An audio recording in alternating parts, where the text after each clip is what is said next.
الحمد لله العزيز العلام الملك القدوس السلام.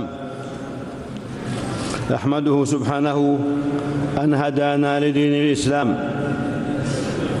وبناه على 5 أركان عظام، وأشهد أن لا إله إلا الله وحده لا شريك له ذو الجلال والإكرام، وأشهد أن سيدنا ونبينا محمدًا عبد الله ورسوله عليه أفضل الصلاة والسلام، وعلى آله وأصحابه وأتباعه البررة الأعلام. أما بعد، فأوصيكم أيها الناس، أوصيكم حجاج بيت الله ونفسي بتقوى الله، فاتقوا الله رحمكم الله بفعل أوامره وترك مناهيه، فإن الله يحب المتقين. اور اسے 5 عظیم ارکان پر قائم فرمایا. میں گواہی دیتا ہوں کہ اللہ کے سوا کوئی معبود برحق نہیں، وہ صاحب عظمت و کرم ہے، اور میں گواہی دیتا ہوں کہ محمد صلی اللہ علیہ وسلم اس کے بندے اور رسول ہیں. ان پر بہترین درود و سلام ہو، اور ان کے آل و اصحاب پر، ان کے نیکوکار اور نشان راہ متبعین پر. اما بعد، مومنو، اللہ کے احکام کو بجا لا کر ان کی منع کردہ چیزوں سے بچ کر اس کا تقوی اختیار کرو. اللہ متقی لوگوں سے محبت کرتا ہے، اور انجام کار تقوی والوں کے لیے ہی ہے. تقوی دنیا و آخرت میں بھلائی کا سبب ہے.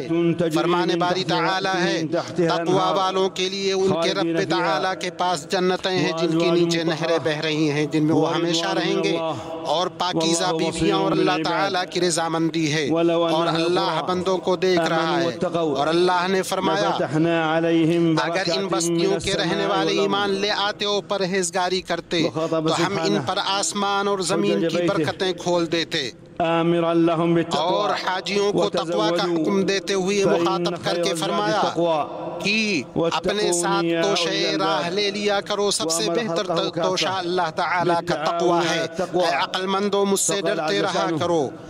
اور تمام مخلوقات کو تقوی کی بنیاد پر تعاون کرنے کا حکم دیا، اور فرمایا نیکی اور پرہیزگاری میں ایک دوسرے کی امداد کرتے رہو، گناہ اور ظلم و زیادتی میں مدد نہ کرو، اللہ تعالیٰ سے ڈرتے رہو، بے شک اللہ تعالیٰ سخت سزا دینے والا ہے.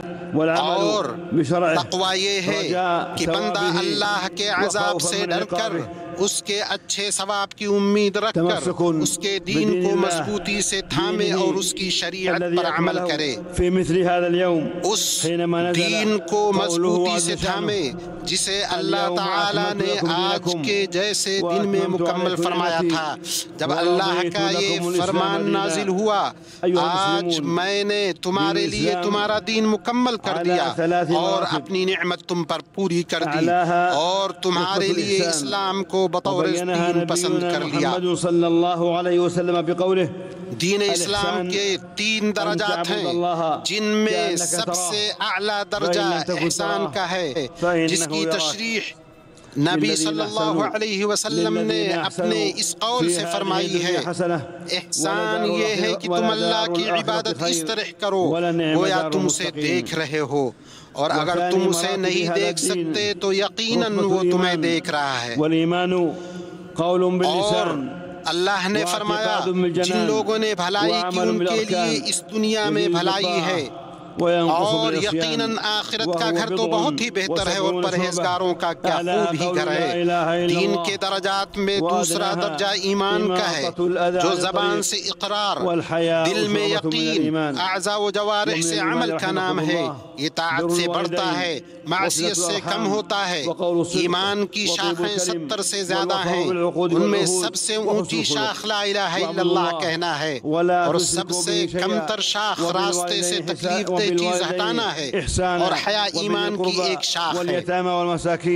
ایمان میں صلہ رحمی، والدین کے ساتھ حسن سلوک، سچ بولنا، نرم اور پاکیزہ گفتگو کرنا، معاہدوں اور وعدوں کو پورا کرنا اور حسن اخلاق اختیار کرنا ہے۔ اللہ تعالیٰ کی عبادت کرو، اس کے ساتھ کسی کو شریک نہ کرو، ماں باپ کے ساتھ احسان کرو، رشتہ داروں اور یتیموں سے اور مسکینوں سے اور قرابت دار ہمسایہ سے اور اجنبی ہمسایہ سے اور پہلو کے ساتھی سے، راہ کے مسافر سے اور ان سے جن کے تم مالک ہو۔ یقیناً اللہ تعالیٰ تکبر کرنے والوں اور شیخی خوروں کو پسند نہیں فرماتا، اور اللہ نے فرمایا اے ایمان والو عہد و پیمان کو پورا کرو، اور فرمایا میرے بندوں سے کہہ دیجئے کہ وہ بہت ہی اچھی بات منہ سے نکالا کریں، کیونکہ شیطان آپس میں فساد ڈلواتا ہے، بے شک شیطان انسان کا کھلا دشمن ہے۔ اور فرمان الہی ہے نیکی اور بدی برابر نہیں ہوتی، برائی کو بھلائی سے دفع کرو، پھر وہی جس کے اوپر جس کے اور تمہارے درمیان دشمنی ہے ایسا ہو جائے گا جیسے دلی دوست، اور یہ بات انہی کو نصیب ہوتی ہے جو صبر کریں، اور اسے سوائے بڑے نصیبوں والوں کے کوئی نہیں پا سکتا۔ ایمان میں سے ہے مصیبت کے وقت صبر کرنا، نعمت کے وقت شکر ادا کرنا، نافرمانی اور بیزاری کے بعد توبہ کرنا، ندامت محسوس کرنا۔ فرمان ربانی ہے صبر کرنے والوں ہی کو ان کا پورا پورا بے شمار اجر دیا جاتا ہے۔ اور اس کا ارشاد ہے جب تمہارے پروردگار نے تمہیں آگاہ کر دیا کہ اگر تم شکر گزاری کرو گے تو بے شک میں تمہیں زیادہ دوں گا۔ اور ایمان کے 6 ارکان ہیں، اللہ پر، اس کے فرشتوں پر، اس کی کتابوں پر، اس کے رسولوں پر، آخرت کے دن پر اور اچھی و بری تقدیر پر ایمان لانا۔ اللہ نے فرمایا لیکن نیکی تو یہ ہے کہ کوئی شخص اللہ پر، قیامت کے دن پر، فرشتوں پر، کتاب پر، پیغمبروں پر ایمان لائے، اور فرمایا بے شک ہم نے ہر چیز کو ایک اندازے کے ساتھ پیدا کیا۔ ایمان کے ذریعے ہی نجات اور دنیا و آخرت کی بھلائی حاصل ہوتی ہے۔ اللہ نے فرمایا اللہ نے مومن مردوں اور مومن عورتوں سے ان جنتوں کا وعدہ فرمایا ہے جن کے نیچے نہریں جاری ہیں، ان میں وہ ہمیشہ رہیں گے، ان صاف ستھرے پاکیزہ محلات کا جو ان ہمیشگی والی جنتوں میں ہے، اور اللہ کی خوشنودی سب سے بڑی چیز ہے، یہی بہت بڑی کامیابی ہے۔ اور فرمایا وہ لوگ جو ایمان لائے اور اپنے ایمان کو شرک سے آلودہ نہ کیا، ان کے لیے ہی امن ہے اور وہی ہدایت پانے والے ہیں۔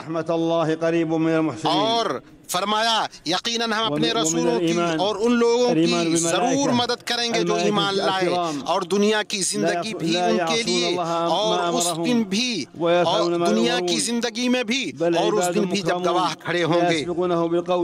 اللہ پر ایمان کا مطلب ہم اس بات پر ایمان لائیں کہ وہی رب ہے، خالق ہے، کائنات کا مدبر ہے، اعلیٰ صفات اور اچھے ناموں سے متصف ہے۔ اللہ نے فرمایا یقیناً تمہارا رب اللہ ہی ہے جس نے آسمان اور زمین کو 6 دنوں میں پیدا کیا، پھر عرش پر مستوی ہوا، وہی رات کو دن کا لباس پہناتا ہے، اور اس نے سورج اور چاند اور ستارے پیدا کیے جو اس کے حکم کے تابع ہیں۔ سن لو، پیدا کرنا اور حکم دینا اسی کا کام ہے، بہت بابرکت ہے اللہ جو تمام جہانوں کا رب ہے۔